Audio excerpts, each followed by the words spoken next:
So I went home on my little boy's birthday to have an evening of birthday cake and candles with knowing that I had cancer. Mm. Unfortunately, things then took an even worse turn a few days later.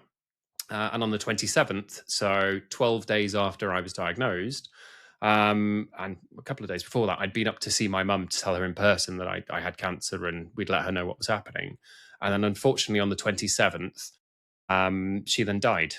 And the next morning, we got a phone call on the 28th from her friend to tell us, um, very sadly, and seems to be the case with a lot of things in my life, that was also my eldest little boy's third birthday. Wow. So we spent his third birthday with my mother's death hanging over us.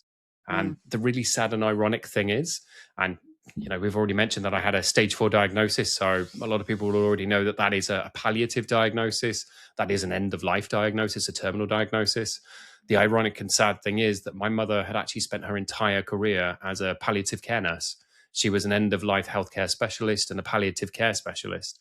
So the one person that I really sort of needed at that point in time, who could understand the journey that I had ahead of me and could help me with my options, unfortunately passed away just as I needed her most. Yeah. Mm. And then a few days after that, so that was the Monday morning we unfortunately found out about her death. And then on the Thursday, I went in to finally meet my oncologist and a surgeon. Mm. Sat in the waiting room, as these things always happen. They were running late, and I'm there biting my fingernails off in anxiety. Yeah. Walk into what was no more than a 3-minute meeting, and they told me, unfortunately, my cancer was incurable, inoperable, palliative care only. And they felt that my prognosis was sub 12 months. So they gave me less than a year to live. They later documented it and sent me a clinical letter outlining it, and they gave me an 11 and a half month prognosis. Yeah, it was a heavy month. Exactly. Not Yeah. one I want to Exactly. relive often. Absolutely. Wow. Well, I mean, going back to when you're on the table and you're having the endoscopy, that like you're going through that process and you're there laying and you're fully aware, cognizant, listening to the conversation with the scope that's down your throat, and where are you in your mind in terms of staying calm? Because that's definitely not the time that you can freak out. There's no space for you to freak out. You've got to just kind of be there and be with it. Talk to us a little bit about that, like those moments. Did it feel like forever as you were on that table? It always does in the moment. I Yeah. mean, very thankfully for me, I had a couple of things that I sort of held on to at that point. So during COVID, oh no, let's take that back one step. So before COVID, I'd actually started as a board member for a very large mental health charity.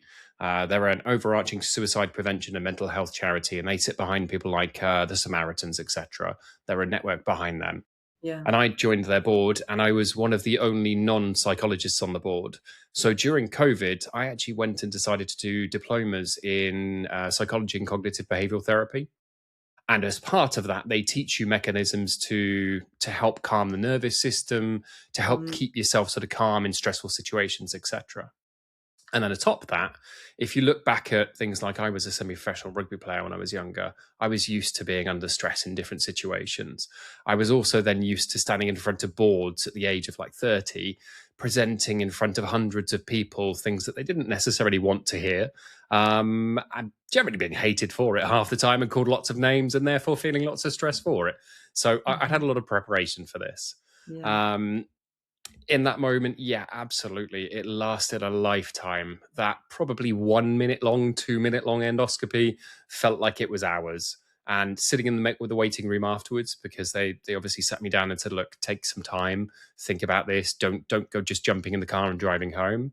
So I did, and I think we worked out by the time I got home, I'd only been gone from the house about 2 hours, but it felt like a lifetime.